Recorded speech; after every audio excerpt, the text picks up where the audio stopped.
ಎಲ್ರಿಗೂ ನಮಸ್ಕಾರ. ಆತ್ಮೀಯರೇ, ಇಂದು ಕ್ಯಾಂಪು ಚುನಾವಣೆ ಪ್ರಯುಕ್ತ ಸಂಘದ ಎಲ್ಲ ವಿಭಾಗಗಳಲ್ಲಿ ಹೆಚ್ಚಿನ ಕಡೆಗಳಲ್ಲಿ ಕಾರ್ಯನಿರ್ವಹಿಸಿ ಹಿರಿಯರಾಗಿ ಇದ್ದಂಥ ಜೊತೆ ಅದೊಂದು ಪತ್ರಿಕಾಗೋಷ್ಠಿ ಕರೀತಾ ಇದ್ದೇವೆ. ಈ ಗೋಷ್ಠಿಗೆ ಮಾಧ್ಯಮ ಮಿತ್ರರನ್ನು ಮತ್ತು ದೃಶ್ಯ ಮಾಧ್ಯಮದವರನ್ನು, ಪತ್ರಿಕಾ ಮಾಧ್ಯಮದವರು ಎಲ್ಲರಿಗೂ ಸ್ವಾಗತ ಕೊಡ್ತಾ ಇದ್ದೇನೆ. ಇವತ್ತಿನ ಪತ್ರಿಕಾಗೋಷ್ಠಿಯಲ್ಲಿ ಮುಖ್ಯವಾಗಿ ಅಣ್ಣಾ ವಿನಯ್ ಚಂದ್ರ ಇವರು ಜನಸಂಘ ಕಾಲದಿಂದ ಜನತಾ ಪಾರ್ಟಿ, ಭಾರತೀಯ ಕಿಸಾನ್ ಸಂಘ, ಆಮೇಲೆ ಸಹಕಾರ ಭಾರತಿ, ಭಾಜಪ ಇದರೆಲ್ಲ ಸಂಘಟನಾ ಕಾರ್ಯದರ್ಶಿ ಆಗಿದ್ದುಕೊಂಡು ಸೇವೆ ಸಲ್ಲಿಸಿ ಈಗ ಬಹುಶಃ ನಿವೃತ್ತಿ ಜೀವನ MLC ಜೊತೆಗೆ ಆಗಿದ್ದುಕೊಂಡು ಈಗ ಇದ್ದಾರೆ. ಜೊತೆಗೆ ಇನ್ನೊಬ್ಬರು ಮೂಲಚಂದ್ರ ಅಂತ, ಇವರು ರಾಷ್ಟ್ರೀಯ ಸ್ವಯಂ ಸೇವಕ ಸಂಘದ ಪ್ರಚಾರಕರ ಆಗಿದ್ದು ಈಗ ಅಡಿಕೆ ಬೆಳೆಗ ಈಗ ನಾವೆಲ್ಲರೂ ಅಡಿಕೆ ಬೆಳೆಗಾರರ ಕಡೆಯಿಂದ ಈ ಕ್ಯಾಂಪ್ಕೋ ಚುನಾವಣೆ ಪ್ರಯುಕ್ತ ಒಂದಷ್ಟು ಅಭ್ಯರ್ಥಿಗಳ ಪರವಾಗಿ ತಮ್ಮ ಜೊತೆ ಹಂಚಿಕೊಳ್ಬೇಕಂತೇಳಿ ಬಂದಿದ್ದೀವಿ. ಮುಂದೆ ವಿನಯ್ ಚಂದ್ರರು ಸುಬ್ರಾಯ್ ಅವರು ಸಾವಯವ ಕೃಷಿಕರು ಮತ್ತು ಹೈನುಗಾರಿಕೆ ನಡೆಸ್ತಾ ಇದ್ದಾರೆ. ಹೇಳಿ ಸರ್, ಅಡಿಕೆ ಬೆಳೆಗಾರ. ಸ್ನೇಹಿತರೆ, ಕರ್ನಾಟಕ ಮತ್ತು ಕೇರಳ ಸರ್ಕಾರದ ಸಹಯೋಗದಿಂದ ಅಡಿಕೆಯ ಬೆಲೆ ಕುಸಿದಾಗ ವಾರಣಾಸಿ ಸುಬ್ರಾಯ್ ಭಟ್ರ ನೇತೃತ್ವದಲ್ಲಿ ಕ್ಯಾಂಪ್ಕೋ ಪ್ರಾರಂಭ ಮಾಡಲಾಯಿತು. ಆ ಕಾಲಘಟ್ಟ ಅದಕ್ಕಿಂತ ಮೊದಲು ದಕ್ಷಿಣ ಕನ್ನಡ ಜಿಲ್ಲೆಯ ಅಡಿಕೆ ಮಾರುಕಟ್ಟೆ, ಬಾಳೆಕಾಯಿ, ತೆಂಗಿನಕಾಯಿ ಎಲ್ಲ ಮಾರುಕಟ್ಟೆಯನ್ನು ಕರ್ನಾಟಕದ ಆಗಿನ ಮದ್ರಾಸ್ ಸರ್ಕಾರ ಇತ್ತದು. ಈ ಭಾಗದಲ್ಲಿ ಸಹಕಾರಿ ಪಿತಾಮಹ ಅಂತ ಹೇಳಿ ಕರೆಯುತ್ತಿರುವಂಥ ಸಾಮಾಜಿಕ ಸಂಘಟನೆಗಳಲ್ಲಿ ಅನೇಕ ರೀತಿಯ ಹೊಸತನವನ್ನು ಕೊಟ್ಟಿರುವಂಥ ಮೊಳಹಳ್ಳಿ ಶಿವರಾಯರು ದಕ್ಷಿಣ ಕನ್ನಡ ಜಿಲ್ಲಾ ಕೃಷಿಕರ ಮಾರಾಟ ಸಹಕಾರಿ ಸಂಘ SKCMS, ದಕ್ಷಿಣ ಕನ್ನಡ ಕೃಷಿಕರ ಸಹಕಾರಿ ಮಾರಾಟ ಸಂಘ,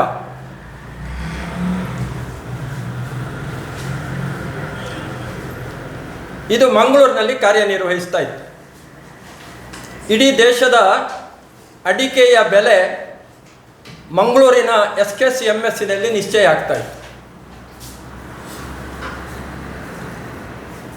ಆಗಿನ SKCMSನ ಕ್ಯಾಲೆಂಡರ್, ದಕ್ಷಿಣ ಕನ್ನಡ ಕೃಷಿಕರ ಮಾರಾಟ ಸಹಕಾರಿ ಸಂಘದ ಕ್ಯಾಲೆಂಡರ್ನಲ್ಲಿ ಭತ್ತ ಮತ್ತು ಅಕ್ಕಿ ಬಿಟ್ಟು ಎಲ್ಲ ರೈತರ ಉತ್ಪನ್ನಗಳಿಗೆ ಮಾರುಕಟ್ಟೆ ಮಾಡ್ತಾ ಇತ್ತು. ಉಪ್ಪಿನಕಾಯಿಯಿಂದ ಹಿಡಿದು ಗೆರಟೆಯವರೆಗೆ ಮಾರಾಟ ಆಗ್ತಾಯಿತ್ತು. ನಾವೆಲ್ಲ ಬಾಳೆಗೊನೆ ಸಹಿತ ಮಂಗಳೂರಿಗೆ ಕಳಿಸ್ತಾ ಇದ್ದೆವು. ಅದು ಬಹಳ ಚೆನ್ನಾಗಿ ಮಾರಾಟ ಆಗ್ತಾಯಿತ್ತು ಅಲ್ಲಿ. ಯಾಕೆಂದರೆ ಅದು ಸ್ಪರ್ಧಾತ್ಮಕವಾದಂಥ ಕೊಟ್ಟೆ ಹಾಕಿ, ಟೆಂಡರ್ ಹಾಕಿ ತಗೊಳ್ಳುವಂಥದ್ದು, ಬಿಡ್ ಅಂತ. SKCMS ಒಂದು ಕಾಲಘಟ್ಟದಲ್ಲಿ ಅಲ್ಲಿ ಯಾರು ಬಿಡ್ ಹಾಕಲಿಕ್ಕೆ ಬರ್ತಾಯಿದ್ರು, ಪರ್ಚೇಸರ್ಸ್ ಯಾರಿದ್ದಾರೆ ಅಡಿಕೆಯದ್ದು, ಅವರೆಲ್ಲ ಒಗ್ಗಟ್ಟಾಗಿ ಕಡಿಮೆ ರೇಟ್ ಹಾಕಲಿಕ್ಕೆ ಪ್ರಾರಂಭ ಮಾಡಿದ್ರು. ಆ ಕಾಲಘಟ್ಟದಲ್ಲಿ ಅನಿವಾರ್ಯವಾಗಿ ಈ ಪದ್ಧತಿಗಿಂತ ಸ್ವಲ್ಪ ಬದಲಾವಣೆ ಆಗಲಿ, ನಾವೇ ಪರ್ಚೇಸ್ ಮಾಡಿ ಅಡಿಕೆ ಮಾರುಕಟ್ಟೆ ಮಾಡಬೇಕು ಎನ್ನುವಂಥ ಕಲ್ಪನೆ ಇಟ್ಟುಕೊಂಡು ವಾರಣಾಸಿ ಸುಬ್ರಾಯ್ ಭಟ್ರು ಮತ್ತು ಅವರ ಸಹಯೋಗಿಗಳು ಕ್ಯಾಂಪ್ಕೋ ಪ್ರಾರಂಭಕ್ಕೆ ಯೋಚನೆ ಮಾಡಿದರು. ಆಗ ಸರ್ಕಾರ ಒಂದು ರೀತಿಯಲ್ಲಿ ಫೈನಾನ್ಷಿಯಲ್ ಅಸಿಸ್ಟೆನ್ಸ್ ಅಂತ ಹೇಳ್ತೇವೆ, ಅದು ಸರ್ಕಾರ ತನ್ನ ಶೇರ್, ಗೌರ್ಮೆಂಟ್ ಶೇರನ್ನು ಕೊಟ್ಟು ಅದಕ್ಕೆ ಸಪೋರ್ಟ್ ಮಾಡಿ ಅದನ್ನು ಬೆಳೆಸಿತು. ಹಾಗಾಗಿ SKCMSನ ಅನೇಕ ಚಟುವಟಿಕೆಗಳು ಕ್ಯಾಂಪ್ಕೋಗೆ ಸ್ಥಳಾಂತರ ಆಯಿತು.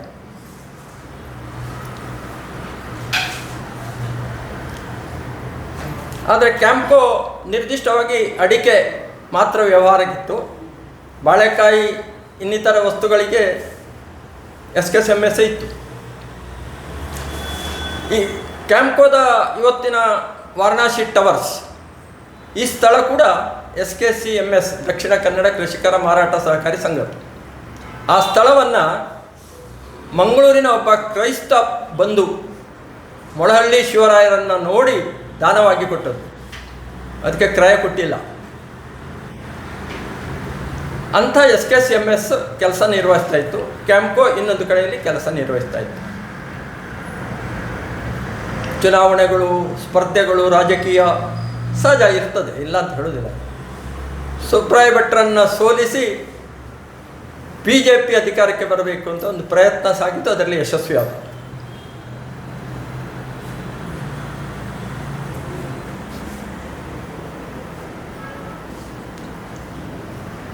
ಈ ಕಾಲಘಟ್ಟದಲ್ಲಿ ಅದು ಎಮರ್ಜೆನ್ಸಿಯ ನಂತರ ಅಂತ ಅನ್ಬೋದು. ಅದಕ್ಕಿಂತ ಮೊದಲು ಸಹಕಾರ ಭಾರತಿ ಅನ್ನುವಂಥ ಕಲ್ಪನೆ ಇರಲಿಲ್ಲ. ಸಹಕಾರ ಭಾರತೀಯ ಕಲ್ಪನೆ ಕೂಡ ಬಂದದ್ದು ಮಹಾರಾಷ್ಟ್ರದಿಂದ, ಗುಜರಾತಿನಿಂದ. ಮಹಾರಾಷ್ಟ್ರದಲ್ಲಿಂದಲೇ ಹೆಚ್ಚು. ಹಾಗೆ ಕರ್ನಾಟಕದಲ್ಲಿ ಸಹಕಾರ ಭಾರತಿಯನ್ನು ಕಟ್ಟಬೇಕು, ಬೆಳೆಸಬೇಕು ಅಂತೇಳಿ ನನ್ನನ್ನು ಪೂರ್ಣಾವಧಿ ಕಾರ್ಯಕರ್ತನಾಗಿ ಅದಕ್ಕೆ ಕೆಲಸ ಮಾಡಲಿಕ್ಕೆ ತಿಳಿಸಿದರೆ ನಾನು ದುಡಿತಾ ಇದ್ದೆ. ಇವತ್ತು ಪ್ರಶ್ನೆ ಬಂದಿರೋದು SKCMS ಇಂಥ ಒಂದು ದೊಡ್ಡ ತಾಯಿ ಸ್ವರೂಪದಲ್ಲಿ ಇದ್ದಂಥ ಇವತ್ತಿನ ಅಡಿಕೆ ಬೆಳೆಗಾರರು ಯಾರಾದರೂ ಹಂಚಿನ ಮನೆಗಳನ್ನು ಆ ಕಾಲದಲ್ಲಿ ಕಟ್ಟಿದರೆ, ಸೋಗೆ ಮತ್ತು ಮುಳಿಹುಲ್ಲಿನ ಮನೆಯಿಂದ, ಅದು SKCMS ಇಂದ. ಇಲ್ಲಿಂದ ಅಡಿಕೆಯನ್ನು ತಗೊಂಡು ಹೋಗ್ತಿತ್ತು. ಮಂಗಳೂರಿನಿಂದ ನಮಗೆ ಬೇಕಾದಂಥ ದಿನಸಿ ಸಾಮಾನಿನಿಂದ ಹಿಡಿದು ಹಂಚಿನವರೆಗೆ ಕೂಡ ನಮ್ಮ ಊರಿಗೆ ತಲುಪಿಸ್ತಾ ಇತ್ತು. ಮತ್ತು ಪ್ರತಿಯೊಂದು ಸೊಸೈಟಿಗಳು ಕೂಡ, ಪ್ರಾಥಮಿಕ ಸೊಸೈಟಿಗಳು ಕೂಡ ಅದರ ಏಜೆನ್ಸಿಯನ್ನು ಇಟ್ಟುಕೊಂಡಿದ್ದು. ಅವರಿಗೂ ಕಮಿಷನ್ ಬರ್ತಾಯಿತ್ತು. ಇಷ್ಟೊಂದು ವ್ಯವಸ್ಥಿತವಾಗಿ ನಡೀತಾ ಇದ್ದದ್ದು ನಷ್ಟಕ್ಕೆ ಪ್ರಾರಂಭ ಆಯಿತು. ಅದಕ್ಕೆ ಮೂಲ ಕಾರಣ ಚುನಾವಣೆ ಇಲ್ಲದೆ ನಾವು ಹೇಳಿದವರೇ ನಿರ್ದೇಶಕರಾಗಬೇಕು ಎನ್ನುವ ಕಲ್ಪನೆ ಇಟ್ಟುಕೊಂಡ ಕೆಲಸ ಮಾಡಲಿಕ್ಕೆ ಪ್ರಾರಂಭ ಮಾಡಿದ್ರು. ಆ ಕಾಲಘಟ್ಟದಲ್ಲಿ ನಾನು ಎಲ್ಲದರಿಂದ ನಿವೃತ್ತನಾಗಿದ್ದೆ. ಇದೊಂದು ಪದ್ಧತಿ ಪ್ರಾರಂಭ ಆಯಿತು. ಇಲ್ಲಿ ನಾವು ಹೇಳಿದವರೇ, ನೀನು ಅಧ್ಯಕ್ಷನಾಗು, ನೀನು ಕಾರ್ಯದರ್ಶಿ, ಉಪಾಧ್ಯಕ್ಷನಾಗು, ನೀವೆಲ್ಲ ಡೈರೆಕ್ಟರ್ ಆಗಿ, ಇದು ಒಂದು ಸ್ಟೈಲ್ ಪ್ರಾರಂಭ ಆಯಿತು. ಅದರ ಒಟ್ಟು ಪರಿಣಾಮ ಏನಾಯಿತು ಅಂದರೆ, ಒಂದು ಮಾತೃ ಸಂಸ್ಥೆ ಆಗಿದ್ದಂಥ ದಕ್ಷಿಣ ಕನ್ನಡ ಕೃಷಿಕರ ಮಾರಾಟ ಸಂಘ ಲಾಸಿಗೆ ಬರಲಿಕ್ಕೆ ಪ್ರಾರಂಭ ಆಯಿತು.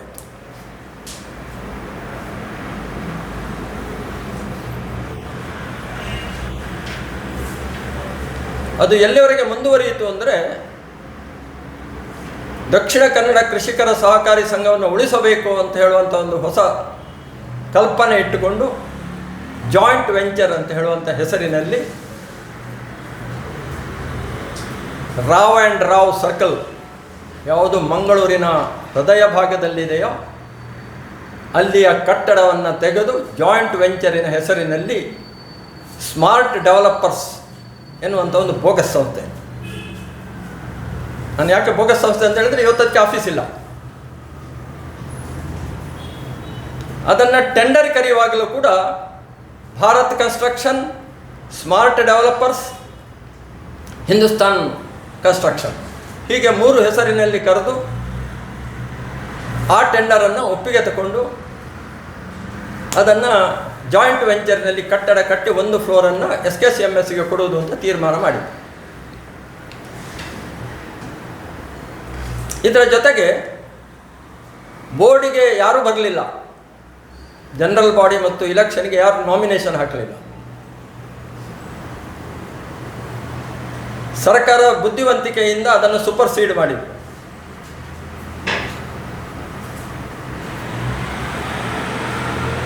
ಆ ಜಾಯಿಂಟ್ ವೆಂಚರ್ನಲ್ಲಿ ಏನು ಸೊಸೈಟಿಗಳ ಶೇರು, ಸದಸ್ಯರ ಶೇರು, ಅದರ ಮೇಲೆ ಡೆಪಾಸಿಟ್ ಕಲೆಕ್ಷನ್ ಮಾಡಿದ ಹಣವನ್ನು ಪೂರ್ತಿ ಮುಗಿಸುವುದಂಥ ಜಾಯಿಂಟ್ ವೆಂಚರ್ನ ಅಧಿಕಾರಿಗಳು ಮತ್ತು ಜಾಯಿಂಟ್ ವೆಂಚರ್ನ ಕಲ್ಪನೆಯಲ್ಲಿ ಅದನ್ನು ಮಾಡಿಟ್ಟಿದ್ದು. ಆದರೆ ಅದರ ಮೇಲೆ ಪುನಃ DCC ಬ್ಯಾಂಕಿನ ಸಾಲ ತಗೊಂಡು ಪುತ್ತೂರಿನ ಜಾಗೆಯನ್ನು ಆಕ್ಷನ್ಗಿಟ್ಟರು. ಅಷ್ಟವರೆಗೆ ನಾನು ಅಲ್ಲಿ ಪ್ರವೇಶ ಆಗಲಿಲ್ಲ. ನಾನು ಆ ಕ್ಷೇತ್ರದಲ್ಲಿ ಹಿಂದೆ ದುಡಿದು ನಾನು ರಿಟೈರ್ ಆಗಿದ್ದೆ. ಆದರೆ ನಾನು ಪ್ರವೇಶ ಆಗಲಿಲ್ಲ. ಯಾಕಂದರೆ ಇದ್ದಾರಲ್ಲ ಸರಿ ಮಾಡೋರು, ನಾನು ಸುಮ್ಮನೆ.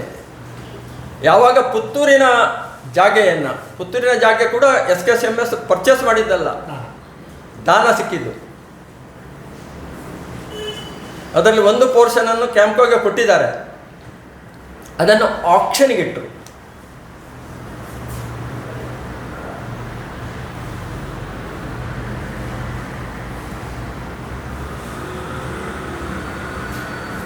ಆಗ ಪುತ್ತೂರಿನ ಕೆಲವು ಸಹಕಾರಿಗಳೆಲ್ಲ ಒಟ್ಟು ಸೇರಿ ಒಂದು 32 ಜನ ಬಂದಿದ್ದರು. ಎಲ್ಲರೂ ಬೇರೆ ಬೇರೆ ಕಡೆಯಲ್ಲಿ ಕೆಲಸ ಮಾಡಿದ್ರು. ರಾಮ್ ಭಟ್ರು ಇದ್ದರು. ರಾಮ್ ಭಟ್ರು ಅಲ್ಲಿ ಕರೆದು ನನಗೆ ಮತ್ತು MG ಸತ್ಯನಾರಾಯಣರಿಗೆ ಇದನ್ನು ಹೈಕೋರ್ಟಿನಲ್ಲಿ ಹೋಗಿ ಸ್ಟೇ ಮಾಡಿ ಮುಂದುವರಿಸಬೇಕು ಅಂತ ಹೇಳಿಕೆ. ಇವತ್ತು ಅದು ಹೈಕೋರ್ಟಿನಲ್ಲಿ ಸ್ಟೇ ಆಗಿ, ಆಕ್ಷನ್ ಸ್ಟೇ ಆಗಿದೆ. 10 ವರ್ಷದಿಂದ ಕೋರ್ಟಿನಲ್ಲಿ ನಡೀತಾ ಇದೆ. ಅದರ ಮೇಲೆ SKSMSನ ಜಾಯಿಂಟ್ ವೆಂಚರಿನಲ್ಲಿ ನಡೆದಿರುವಂಥ ಫ್ರಾಡ್,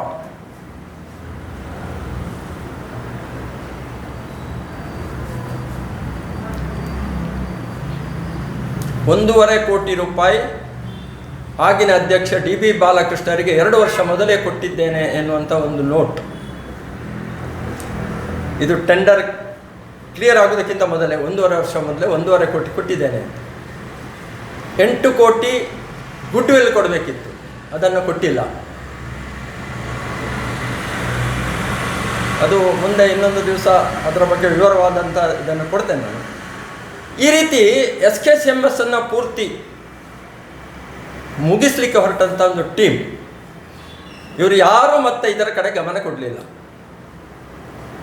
ಏನಾಗಿದೆ SKSMSನ ಕೆಲಸ, ಯಾಕೆ ಹೀಗೆ ಆಗ್ತಾ ಇದೆ, ಇದರ ಕಡೆ ಕೂತು ಚಿಂತನೆ ಮಾಡಲಿಕ್ಕೆ ಯಾರೂ ಹೊರಡಲಿಲ್ಲ. ಬರೀ ನೇಮಕ ಮಾಡಲಿಕ್ಕೆ ನೀನು ಕೂತ್ಕೋ ಅಂತ ಹೇಳೋದಕ್ಕೆ ಮಾತ್ರ ಇತ್ತು. ಹಾಗಾಗಿ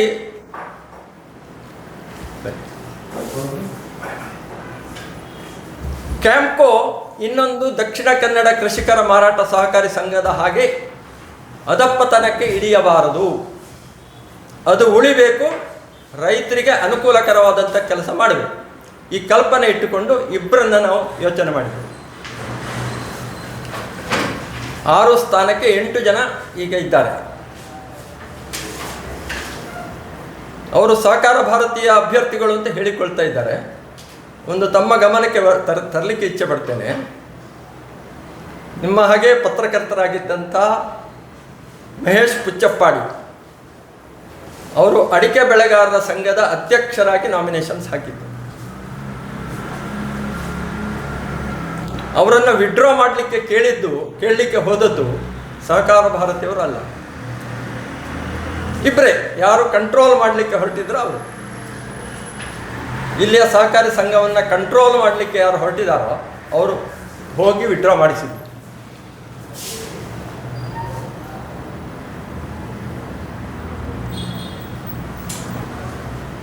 ಬರೇ ಕ್ಯಾಂಪ್ಕೋ ಮಾತ್ರ ಅಲ್ಲ, ಎಲ್ಲ ಈಗ KMF ನೀನು ನಿಲ್ಲು, ನೀನು ಬೇಡ, DCC ಬ್ಯಾಂಕ್ ನೀನು ನಿಲ್ಲು, ನೀನು ಬೇಡ, ನೀನು ಹಾಕಬೇಡ, ಇದೆಲ್ಲ ಪ್ರಾರಂಭ ಆಗಿದೆ. ಹಾಗಾಗಿ ಕ್ಯಾಂಪ್ಕೋ ಉಳಿಸಬೇಕು. ಅದಕ್ಕೋಸ್ಕರ MG ಸತ್ಯನಾರಾಯಣರ ಬಗ್ಗೆ 2 ಸಂಗತಿಯನ್ನು ಹೇಳಲೇಬೇಕು. ಸುಬ್ರಾಯ ಭಟ್ರ ಜೊತೆಗೆ ಚೀಲ ಹಿಡಿದುಕೊಂಡು ಆವತ್ತಿನ ಕಾಲದಲ್ಲಿ ಶೇರ್ ಕಲೆಕ್ಷನ್ಗೆ ಹೋಗುವಾಗ ಅವರ ಒಟ್ಟಿಗೆ ಒಬ್ಬ ಹುಡುಗ ಬೇಕಿತ್ತು ಚೀಲ ಹಿಡ್ಕೊಂಡು, ಅದು MG ಸತ್ಯನಾರಾಯಣ.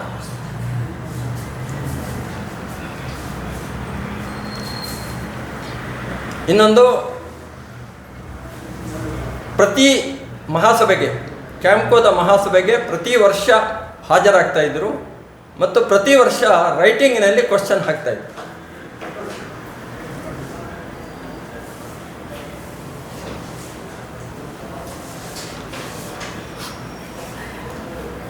ಪ್ಲಸ್ ಕುಮ್ಕಿ ಹೋರಾಟ, ರೈತರ ದೊಡ್ಡ ಹೋರಾಟಗಳಲ್ಲಿ ಒಂದಾದಂಥ ಕುಮ್ಕಿ ರೈಟ್ಸಿನ ಬಗ್ಗೆ ಕೋರ್ಟಿಗೆ ಹೋಗಿ ಕೆಲಸ ಮಾಡ್ತಾ ಇದ್ದಾರೆ, ಸರ್ಕಾರದ ಜೊತೆಗೆ ವ್ಯವಹಾರ ಮಾಡ್ತಾ ಇದ್ದಾರೆ.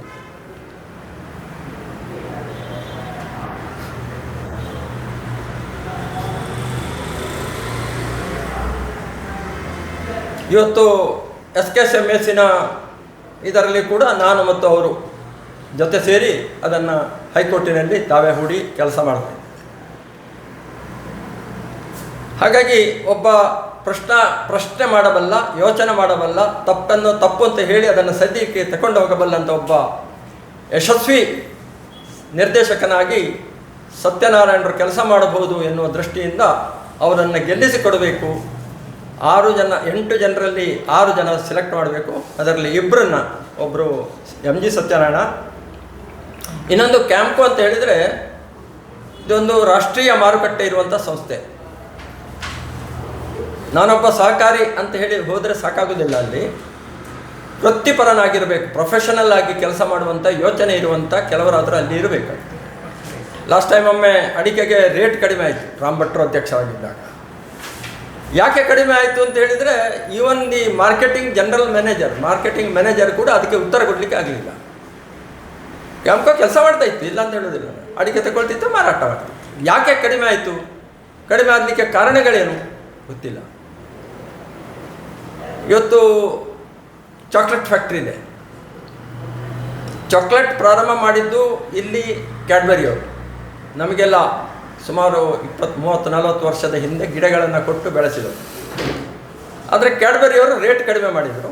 ಆ ಕಾಲಘಟ್ಟದಲ್ಲಿ ಅಮೂಲ್ ಬಂತು ಮಾರುಕಟ್ಟೆಗೆ. 75, 76, 77 ಸುತ್ತು ಬಂತು. ಅಮೂಲ್ ಒಳ್ಳೆಯ ರೇಟ್ ಕೊಟ್ಟು ಕೊಕ್ಕೋ ಪರ್ಚೇಸ್ ಮಾಡ್ತಾಯಿದ್ರು. ಆದರೆ ಅಮೂಲ್ನ ಮೇಲೆ ಇಷ್ಟು ದಬಾವು ಕ್ಯಾಡ್ಬರಿ ಪ್ರಾರಂಭ ಮಾಡಿದ್ರು, ಅವರು ಮಾರುಕಟ್ಟೆಯಿಂದ ಹೊರಗೆ ಹೊರಟು. ಆಗ ಮತ್ತೆ ಕೊಕ್ಕೋಗೆ ರೇಟ್ ಕಡಿಮೆ ಆಯಿತು. ಆಗ ಸುಬ್ರಾಯ ಭಟ್ರು ಮತ್ತು ಕ್ಯಾಂಪ್ಕೋದ ಹೆಸರಿನಲ್ಲಿ ಚಾಕ್ಲೇಟ್ ಫ್ಯಾಕ್ಟ್ರಿ ಪ್ರಾರಂಭ. ಈ ಚಾಕ್ಲೇಟ್ ಫ್ಯಾಕ್ಟ್ರಿ ನಡೀತಾ ಇತ್ತು. ಆ ಕಾಲಘಟ್ಟದಲ್ಲಿ ಸಹಜವಾಗಿ ನಿಮಗೆಲ್ಲ ಗೊತ್ತಿದ್ದ ಹಾಗೆ ಮಲ್ಟಿನ್ಯಾಷನಲ್ಸ್ ಸುಮ್ಮನೆ ಕೂತ್ಕೊಳ್ಳೋದಿಲ್ಲ. ಎಲ್ಲಿ ಗಾಳಿ ಹಾಕಿ ಯಾವುದು ಸಿಕ್ಕಕ್ಕೆ ಆಗ್ತದೆ ಅದು ಪ್ರಯತ್ನ ಮಾಡ್ತಾರೆ.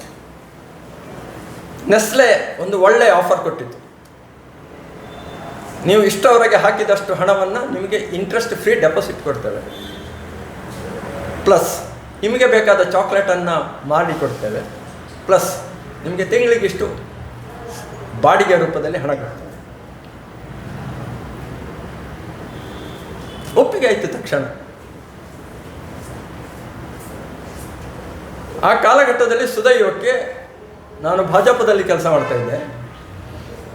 ಮುರಳಿ ಮನೋಹರ್ ಜೋಶಿ ಅವರು ಪುತ್ತೂರಿಗೆ ಬಂದರು. ಸುಭದ್ರದಲ್ಲಿ ಕಾರ್ಯಕರ್ತರ ಸಮಾವೇಶ ಆಯಿತು.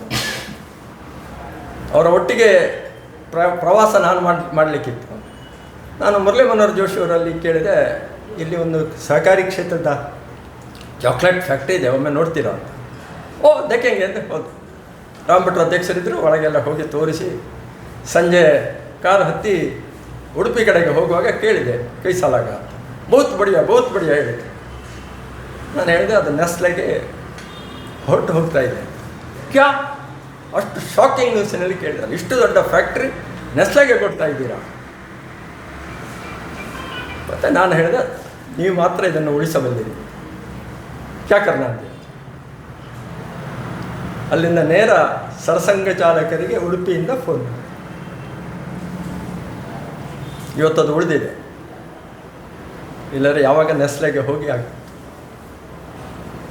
ಈ ಎಲ್ಲ ಅನುಭವದ ಆಧಾರದಲ್ಲಿ ಇಬ್ಬರನ್ನ ಇಲ್ಲಿ ಇರಬೇಕು. ಒಬ್ಬರು ಪ್ರೊಫೆಷನಲ್ ಆಗಿ ರಾಮಪ್ರತೀಕ್, ಇವತ್ತು ಗ್ರಾಮಜನ್ಯದ ಮುಖಾಂತರ FPO ದಕ್ಷಿಣ ಭಾರತದ ದೊಡ್ಡ ಜೇನು ಪ್ರೊಸೆಸಿಂಗ್ ಫ್ಯಾಕ್ಟ್ರಿ. ಹಾಗಾಗಿ ಒಬ್ಬ ಪ್ರೊಫೆಷನಲ್ ಆಗಿ ರಾಮ್ ಪ್ರತೀಕ್ ಇರಲಿ, ಒಬ್ಬ ಸಹಕಾರಿ ಕ್ಷೇತ್ರದ ಬಗ್ಗೆ ಗೌರವದಿಂದ ಕೆಲಸಗಳನ್ನು ಮಾಡಿ ರೈತರ ಪರವಾಗಿ ಕೆಲಸ ಮಾಡುವಂಥ MG ಸತ್ಯನಾರಾಯಣ, ಇವರು ಇಬ್ಬರನ್ನು 6 ಜನರಲ್ಲಿ ಇವರಿಬ್ಬರನ್ನು ಸಹ ಚುನಾಯಿಸಿ ಕೊಡಬೇಕು ಅಂತ ಹೇಳಿ ತಮ್ಮ ಮುಖಾಂತರ ಸದಸ್ಯ ಇವರಿಗೆ ಪ್ರಾರ್ಥನೆ ಮಾಡಲಿಕ್ಕೆ ಇಚ್ಛೆ ಪಡ್ತಾರೆ. ಈಗ ಪ್ರಶ್ನೆ ಏನಾದ್ರು ಇದ್ರೆ ಕೇಳಿ. 6 ಸ್ಥಾನಕ್ಕೆ ಬೇಕಾಗಿದೆ. ಹೌದು. ಈಗ ಪುಚ್ಚಪ್ಪಾಡಿ ಅವರು ಕೂಡ ನಿಮ್ಮ ಟೀಮಲ್ಲಿ ಇದ್ದಾರೆ. ಪುಚ್ಚಪ್ಪಾಡಿ ಅಲ್ಲ, ನನ್ನ ಆಶೆ ಇಟ್ಕೊಂಡಿದ್ದೀರಾ? ಪುಚ್ಚಪ್ಪಾಡಿ ಅವರು ಸಹ ನಾಮಿನೇಷನ್ ಹಾಕಿದ್ರು. ಅವರಿಗೆ ನೀವೇನೋ ಇಷ್ಟು ಹೇಳಿದ್ರು, ಒಂದು ಹೌದು. ಸೈದ್ಧಾಂತಿಕ ಬದ್ಧತೆ ಇದೆ, ಹೌದು. ಉಳಿಸಬೇಕು ಅನ್ನೋದು. ಅದೇ ಕಾನ್ಸೆಪ್ಟ್ ಅಲ್ಲಿ ಅವರು ಇದ್ರ. ಹೌದು ಹೌದು. ಮತ್ತೆ ಅವರು ಯಾಕೆ ನೀವು ನಿಮ್ಮ ಕನ್ಸಲ್ಟ್ ಮಾಡಿದ್ರು? ಅಲ್ಲ ನೋಡಿ, ಚುನಾವಣೆಯಲ್ಲಿ ನಿಮಗೆಲ್ಲ ಗೊತ್ತಿದೆ, ಎದುರಿಸಬೇಕಾದರೆ ಸ್ವಲ್ಪ ಧೈರ್ಯ ಹೆಚ್ಚಬೇಕಾಗ್ತದೆ. ಏನು ಹೇಳ್ತೀರಿ ಅದಕ್ಕೆ? ಅದು ಇಲ್ಲೇ ಪಾಪ ಅವರಿಗೆ ಸ್ವಲ್ಪ ಹೆದರಿಕೆ ಆಯಿತು ಒಂದು ಭಾಗ. ಅವ್ರಾಗಿ ಬರ್ಕೊಂಡಿದ್ದಾರೆ. ಅಲ್ಲ, ಅವರು ಬಂದದ್ದು ನಾನು ಒತ್ತಡಕ್ಕೆ ಸಿಲುಕಿದೆ ಅಂತ. ನಮ್ಮ ಕುಟುಂಬದ ಬಗ್ಗೆ ಕೂಡ ಯೋಚನೆ ಅಲ್ಲ ಮಾಡಿದ್ರೆ ಅವ್ರಿಗೇನಾಯ್ತು ಹೇಳ್ತೇನೆ, ಸ್ಟ್ರೆಂತ್ ಬಂದಿದೆ ಅವರಿಗೆ ಅವರು ಪುತ್ತೂರಿನಲ್ಲಿದ್ದರು. ಅಲ್ಲಿಂದ ಎಲಿಮಲೆಯಲ್ಲಿ ದೊಡ್ಡ ಮೀಟಿಂಗ್ ಆಗಿ 2 ಗಂಟೆಯ ಮೀಟಿಂಗ್ ಆಗಿ ಎಲ್ಲ ಆಗಿ ಅವರು ವಿಡ್ರಾ ಮಾಡಬೇಕು ಅಂತ ಒತ್ತಾಯ ಮಾಡಿದ್ದಕ್ಕೆ ಅವರು ಪುತ್ತೂರಿಗೆ ಬಂದರು ಏನು ಅಂತ ನಿಶ್ಚಯ ಮಾಡಲಿಕ್ಕೆ. ನನ್ನ ಸಹೋದ್ಯೋಗಿಗಳ ಜೊತೆ ಕೆಲವರಲ್ಲೆಲ್ಲ ಮಾತನಾಡಿದ್ದಾರೆ. ಅಷ್ಟಾಗೂ ಅವರ ಮಾವನ ಕಡೆಯಿಂದ ಅವರು ನನಗೆ ಹೇಳಿದಾಗೆ ಮಾವನ ಕಡೆ ಅವರು ಕೇರಳದಲ್ಲಿದ್ದಾರೆ, ಸ್ವಲ್ಪ ಮತ್ತು ಮನೆಯವರಿಗೆ ಸ್ವಲ್ಪ ಅಂದರೆ ಇಡೀ ರಾತ್ರಿ ಅವರನ್ನು ನಿದ್ದೆ ಮಾಡಲಿಕ್ಕೆ ಬಿಡಲಿಲ್ಲ, ಅಷ್ಟು ಫೋನ್ ಬಂದಿದೆ ಅವರಿಗೆ ವಿಡ್ರಾ ಮಾಡಿ ಅಂತ. ಹಾಂ ಯಾಕೆ ಗೊತ್ತಿದೆ ಅಲ್ಲ ಮರ ಏನು ಹೇಳ್ಬೇಕು. ಈಗ ನೀವಾಗ ಹೇಳ್ತೀರಿ ಅಲ್ಲ ಯಾಕೆ ನೋಡಿ ಅಲ್ಲ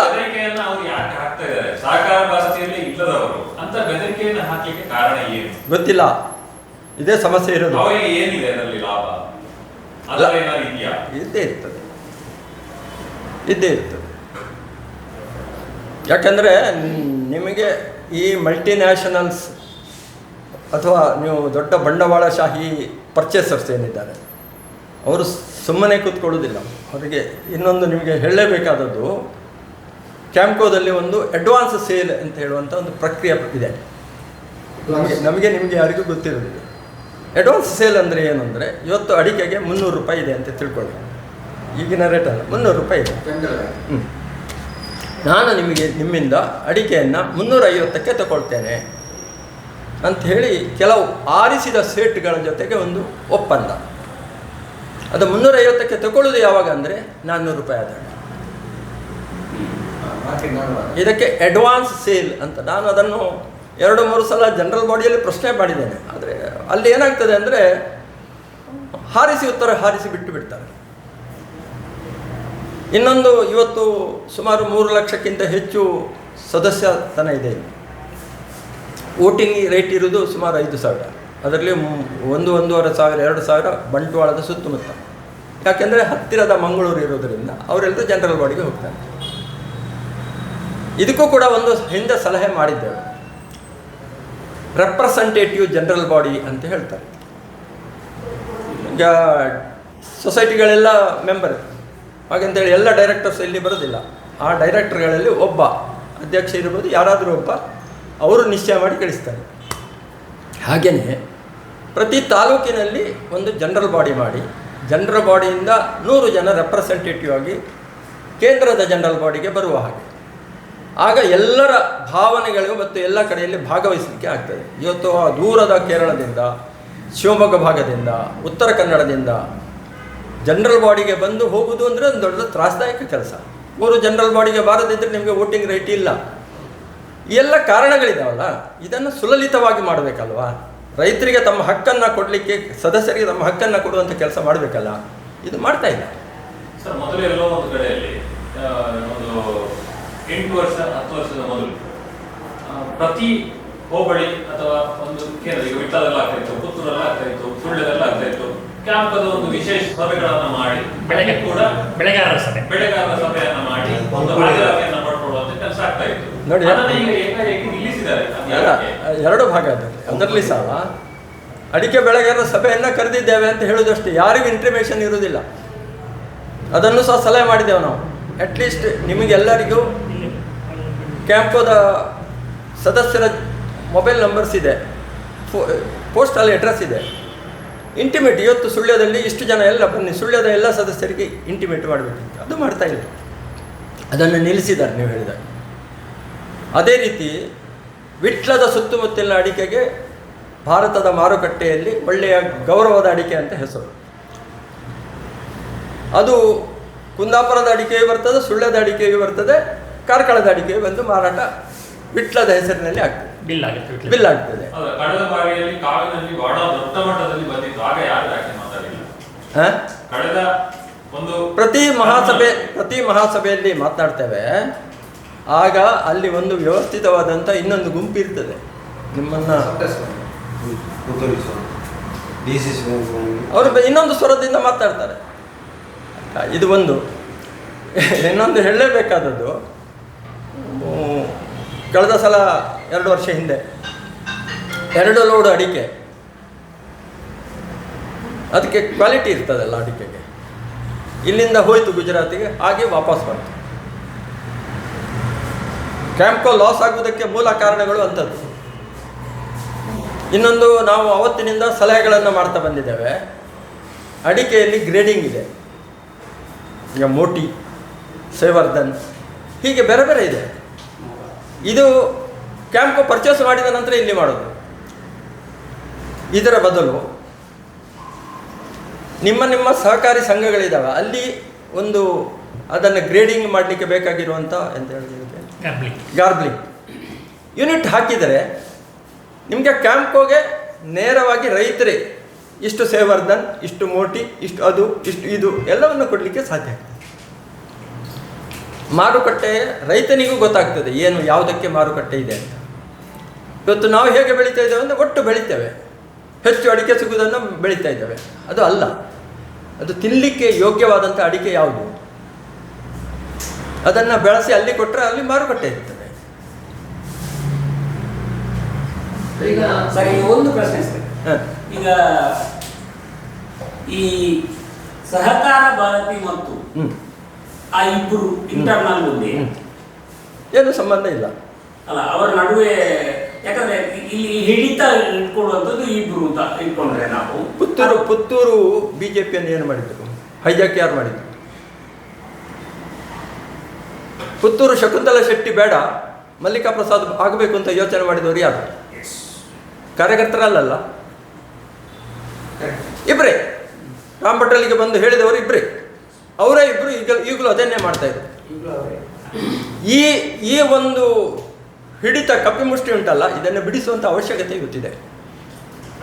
ಈಗ ಈಗ ನಾಳೆ ನಿಮ್ಮ ಇಬ್ಬರು ಅಭ್ಯರ್ಥಿ ಎತ್ತರಕ್ಕೆ ಇಟ್ಕೊಳ್ಳಿ, ಸಾಧ್ಯ ಆಗುತ್ತೆ ಅದು ಇಬ್ಬರಿಗೆ? ಈಗ ಆಲ್ರೆಡಿ ಎಷ್ಟು ಜನ ಅವಿರೋಧ ಆಯ್ಕೆ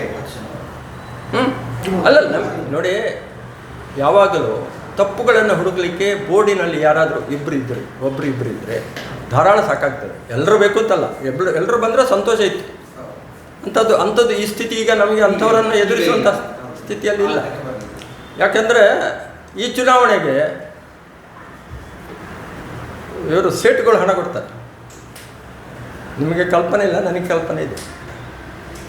ಸೇಟ್ಗಳು ಹಣ ಕೊಡ್ತಾರೆ, ಯಾಕಂದರೆ ಅವ್ರಿಗೆ ಉಪಕಾರ ಆಗ್ತದೆ. ಅವ್ರಿಗೆ ಬೇಕಾದವರು ಬಂದರೆ, ತಮಗೆ ಬೇಕಾದವರು ಇದ್ದರೆ ಅಲ್ಲಿ ಅವ್ರಿಗೆ ವ್ಯವಸ್ಥೆ ಮುಂದುವರಿಯುತ್ತೆ. ಹೌದು, ವ್ಯವಸ್ಥೆ ಹೀಗೆ ಮುಂದುವರಿಯುತ್ತೆ. ಈಗ ನಷ್ಟದಲ್ಲಿದೆ ಅಲ್ಲ, ಈಗ ಈ ಸಲ ಡಿವಿಡೆಂಡ್ ಕೊಟ್ಟಿಲ್ಲ, ಲಾಭ ಆಗಬೇಕಿತ್ತಲ್ವಾ?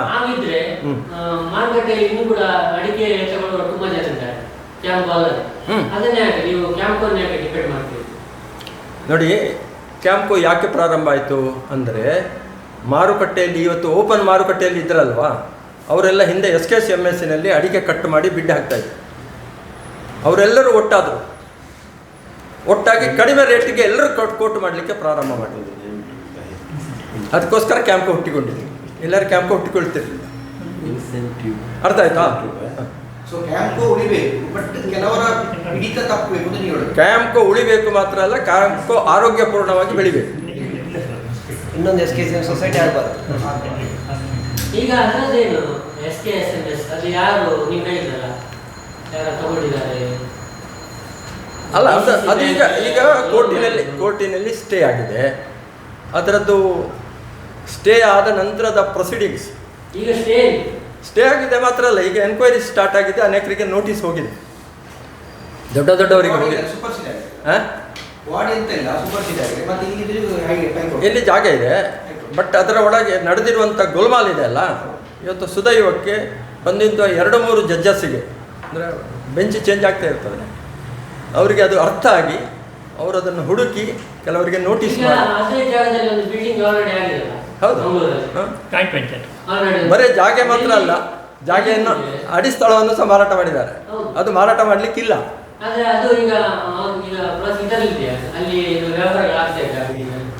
ನೋಡಿ, ನಮ್ಮ ಕಡೆಯಿಂದ ನಾವು ಇದಕ್ಕೆ ಸ್ಟೇಗೆ ಹೋದ್ವಿ. ಫಸ್ಟಿಗೆ ನಿಮಗೆ ಗೊತ್ತಿರಲಿ, ಯಾರೂ ಅದನ್ನು ತಡಿಲಿಕ್ಕೆ ಹೋಗದಾಗ ಇವರೆಲ್ಲರೂ ಬಂದಿದ್ದಾರೆ, ಶ್ರೀಧರ್ ಶೆಟ್ಟರು ಸಮೇತ. ನಾವು ಹೋಗಿ ಅದನ್ನು ನಿಲ್ಲಿಸಿದ್ವಿ. ಅದನ್ನು ಆದರೆ ಎನ್ಕ್ವೈರಿ ಆಗ್ತಾ ಆಗ್ತಾ ಮೂಲ ಸ್ಥಾನಕ್ಕೆ ಹೋಗಿ. ಮೂಲ ಸ್ಥಾನಕ್ಕೆ ಹೋಯ್ತದು. ಇವತ್ತದು ಇನ್ನೂ ಅನೇಕ ಸಾಲ ಮಾಡಿದ್ದು ಅದಕ್ಕೆಲ್ಲ ಹಾ? ಮಜಾ ಇರುತ್ತಲ್ಲ, ಸಾಲ ಮಾಡಿದ್ದು. ಪುತ್ತೂರಿಗೂ ಮಾಡಿದ ಹೌದು. ಇದನ್ನು ಸೇರಿಸುವ ಸೂಪರ್ ಸೀಡ್ ಅಂತಲ್ಲಿ ಅನೌನ್ಸ್ ಆದ ಮೇಲೆ ಸಾಲ ಸ್ಯಾಂಕ್ಷನ್ ಆಗಿದೆ, DCC-ಯಿಂದ ತಗೊಂಡಿದ್ದಾರೆ ಸಾಲ.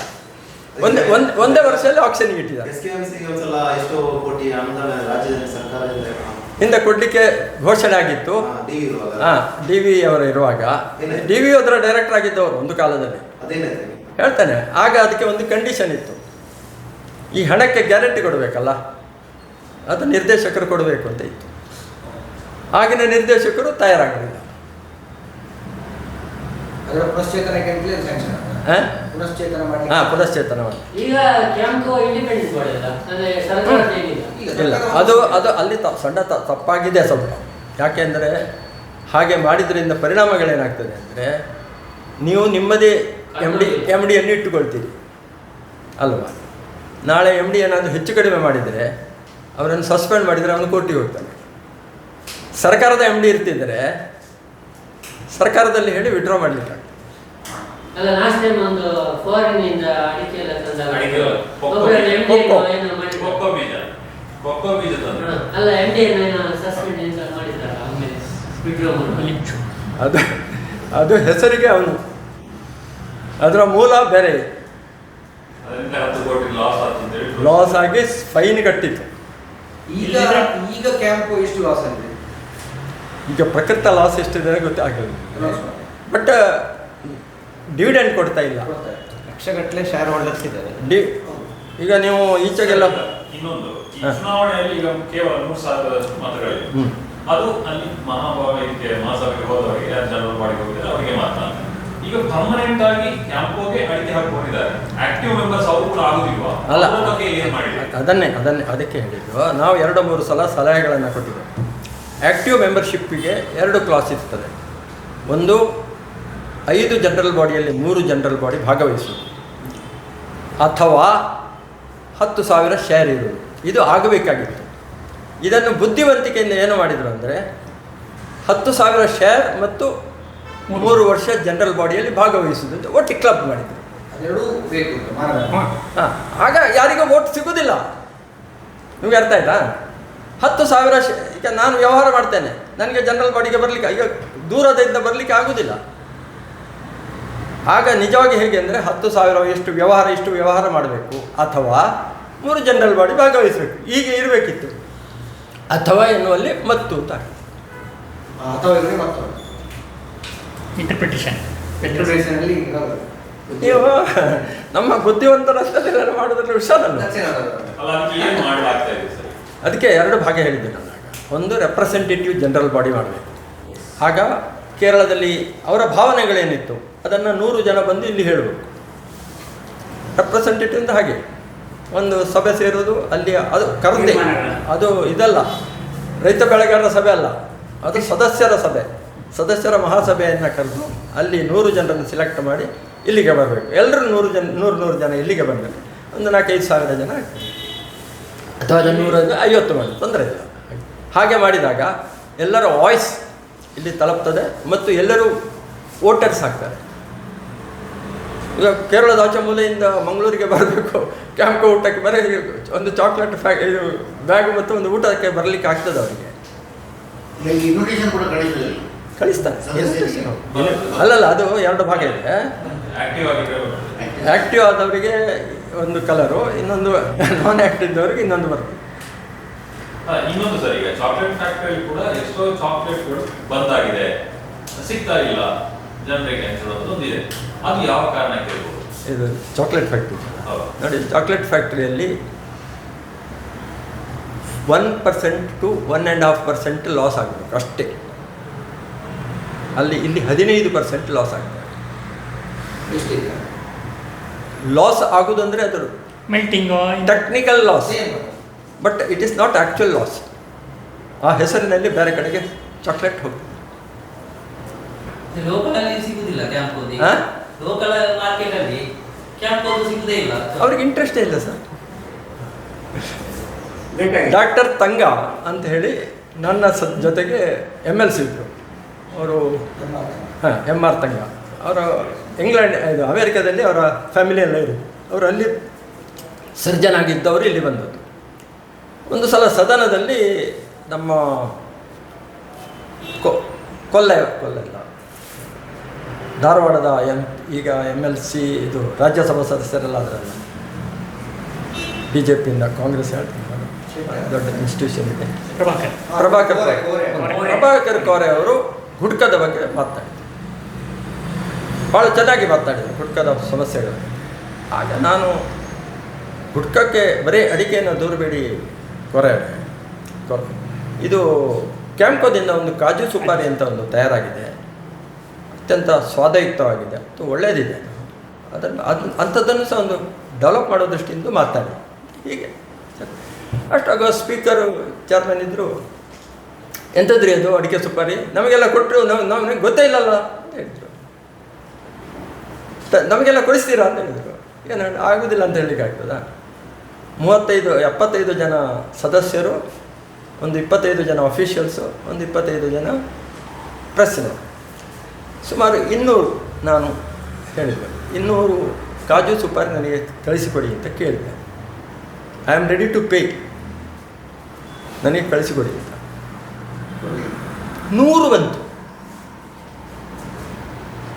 ಆಯಿತಾ? ಅಂದರೆ how we are going to ಇದಕ್ಕೆ ಪ್ರೊಫೆಷನಲ್ ಆಗಿ ಯಾರೂ ಇಲ್ಲದ್ರಿಂದ ಇದಕ್ಕೆ ಮಾರುಕಟ್ಟೆ ಚಿಂತನೆ ಇಲ್ಲ. ಈಗ ಇಲ್ಲಿ ಚಾಕ್ಲೇಟ್ ಸಿಗೋದಿಲ್ಲ, ಕಾಜು ಸುಪಾರಿಯು ಇಲ್ಲಿ ಆಗೋದಿಲ್ಲ. ಕಾಜು ಸುಪಾರಿ ತಮಿಳುನಾಡಿನ ಒಬ್ಬ ಕ್ರಿಶ್ಚಿಯನ್ ಮಾಡಿಕೊಡುದು. ಇವರು ಲೇಬಲ್ ಹಚ್ಚಿ ಅದನ್ನು 3-4 ಸಲ ಹೇಳಿದೆವು. ಕಾಜು ಸುಪಾರಿಯನ್ನು CFTRI ಡೆವಲಪ್ ಮಾಡಿರೋದು, ಮೈಸೂರಿನ ಟೆಕ್ನಾಲಜಿ. ಅಂದರೆ ಈ ಆಣಿಕಾಯಿ ಅಡಿಕೆ ಅಂತ ಹೇಳ್ತೇವಲ್ಲ, ಇಷ್ಟೇ ತೋರದ ಅಡಿಕೆ ಇದೆಯಲ್ಲ, ಅದನ್ನು ನೀರಿಗೆ ಹಾಕಿ ಚಿಪ್ಸ್ ಮಾಡಿ ಅದನ್ನು ತುಪ್ಪದಲ್ಲಿ ಹುರಿದು ಅದಕ್ಕೆ ಸ್ವಲ್ಪ ಸಕ್ಕರೆ ಇದನ್ನೆಲ್ಲ ಕೊಟ್ಟು ಅದನ್ನು ತಯಾರು ಮಾಡ್ತಾರೆ. ಅದರ ಟೆಕ್ನಾಲಜಿಯನ್ನು ಕೊಟ್ಟದ್ದು CFTRI. ನಮಗೆ ತಗೊಳ್ಳಿಕ್ಕೆ ಆಗೋದಿಲ್ವಾ, ಮಾಡಲಿಕ್ಕೆ ಆಗೋದಿಲ್ವಾ? ಮಾಡೋದಿಲ್ಲ. ನಾವು ನೆಸ್ಲೆಗೆ ಚಾಕ್ಲೇಟ್ ಮಾಡಿ ಕೊಡೋದ್ರಲ್ಲೇ ಸಂತೋಷ ಪಡ್ತಾ ಇದ್ದೇವೆ ಅಷ್ಟೇ. ಸಣ್ಣ ಅಡಿಗೆಯನ್ನು ಚೈನಾಕ್ಕೆ ಕಳಿಸುವುದಂತೆಲ್ಲ ಇರ್ತಲ್ಲ, ಅದೇನು? ಚೈನಾ ನಿಮಗೆ ಅಡಿಕೆ ಕಳಿಸ್ತಾರೆ. ಸರಿ, ಈಗ ಓಕೆ, ಫೈನಲಿ ಈ ಇಬ್ಬರು ಅಭ್ಯರ್ಥಿಗಳು ನಿಮ್ಮ ನಿರೀಕ್ಷೆ ಹೇಗಿದೆ? ಇಬ್ಬರು ಅಭ್ಯರ್ಥಿಗಳು ಹೇಗಿದ್ದಾರೆ? ಅವರ ಇನ್ನಿಂಗ್ ಪಾಸಿಬಿಲಿಟಿ ಹೇಗಿದೆ? ಗೆಲ್ಲುವ ಪಾಸಿಬಿಲಿಟಿ, ಜನರ ರೆಸ್ಪಾನ್ಸ್ ಹೇಗಿದೆ? ಮತದಾರರ ರೆಸ್ಪಾನ್ಸ್ ಹೇಗೆ ರೀಚ್ ಆಗಿದ್ದೀರಿ? ನಿಮ್ಮ ಟೀಮ್ ಹೇಗಿದೆ? ರೆಸ್ಪಾನ್ಸ್ ನಮಗೆ ಒಳ್ಳೆಯದಿದೆ. ಯಾಕೆಂದರೆ SKSMHನ ಹಾಗೆ ಇದನ್ನು ಮಾಡಬಾರ್ದು ಮತ್ತು ಸುಬ್ರಾಯ ಭಟ್ರ ಕನಸೇನಿತ್ತು ಅದನ್ನು ಬಿಟ್ಟರೆ ಮಾಡಿದ್ದಾರೆ. ಇದು ಚುನಾವಣೆಗೆ ಸುಬ್ರಾಯ ಭಟ್ರ ಒಂದು ದೊಡ್ಡ ಕನಸು ಇಟ್ಟಲ್ಲ ಇದನ್ನು ಪ್ರಾರಂಭ ಮಾಡಿದ್ದು. ಎರಡನ್ನು ಏಷ್ಯಾದ ಅತ್ಯಂತ ದೊಡ್ಡ ಚಾಕ್ಲೇಟ್ ಫ್ಯಾಕ್ಟ್ರಿ ಇದು. ಹಾಗಾಗಿ ಒಂದು ಪೂರಕ ವಾತಾವರಣ ಇದೆ. ಚುನಾವಣೆಗೆ ಅವಕಾಶ ಮಾಡಿಕೊಟ್ಟಿದ್ದೀರಿ ಅಂತೇಳಿ ತುಂಬ ರೆಸ್ಪಾನ್ಸ್ ಬರ್ತಾ ಇದೆ. ಇನ್ನೊಂದು ಏನಾಗಿ ಅದಕ್ಕೋಸ್ಕರ ಇವತ್ತು ಪ್ರೆಸ್ ಕರೆದದ್ದು ಯಾಕೆ ಅಂದರೆ, ಇವರು ಪರಿವಾರದಿಂದ ಹೊರಗೆದ್ದವರು ಅಲ್ಲ, ಇವರು ಪರಿವಾರದ ಜೊತೆಗಿದ್ದವರು ಅಂತ ಹೇಳುವುದಕ್ಕೋಸ್ಕರ ನಾನು ಬಂದಿದ್ದೆ.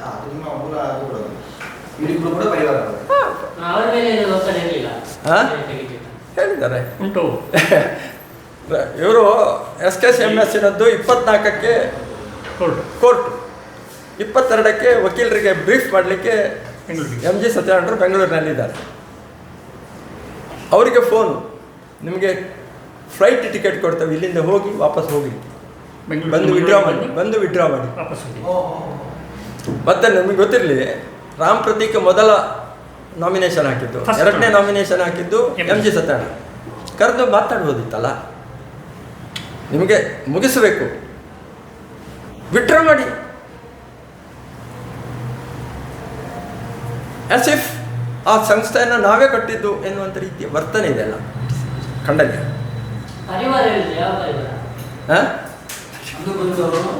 ಬಂದು ಬಳಕೆ ಗೊತ್ತಿಲ್ಲಪ್ಪ, ಪ್ರೆಸ್ ಆಗಿ ಗೊತ್ತಿಲ್ಲದವ್ರು ಅವನು.